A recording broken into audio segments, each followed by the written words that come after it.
one time where I heard a scream coming from a room. It was locked.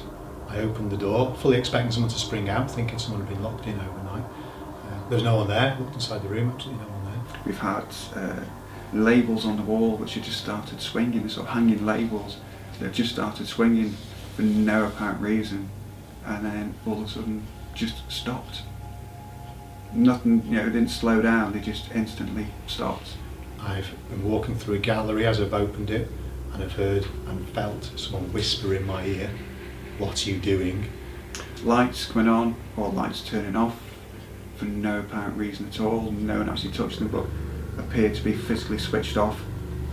Actually on the light switch itself, on the actual fitting, which you can't actually access without a ladder, so it's difficult to explain how those things happened. I'm going to talk about the cursed head. Now this head arrived in the museum in 1955. It was donated by a sea captain who'd had it in his own personal collection, and after a while decided to get rid of it because he thought it was cursed. He blamed a number of car incidents, car accidents if you like, on the cursed head. Now the cursed head is one of my favourite pieces. As you've probably seen, it's a wooden carving of a head with a slightly sinister smile to it, but it's one of those pieces that had a bit of a story behind it. That when I started here, people were really reluctant to touch it, to move it. There was even stories that if people had to, that they'd use cushions and gloves and calipers, and no one actually physically touched the item. So I came in and thought, well, this is a bit silly, let's just move it, see what happens, what's the worst that can happen? But something did happen. One day I was driving into work. As I approached the traffic lights, they started to change to green, so I thought, oh great, I don't need to stop.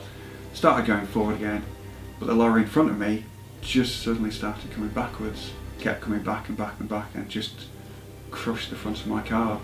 So I got out of the car, and he just said all the brakes on his lorry had failed. Handbrake, air brakes, everything had just stopped working for no reason. We thought we needed to clear the area because obviously we were at the traffic lights, so we suggested that we sort of drive off and park up around the corner where it was safe. So we pulled off, and his brakes were fine after that. We pulled up in the lay-by, not a problem. So I thought, this has got to be the cursed head, it can't be anything else.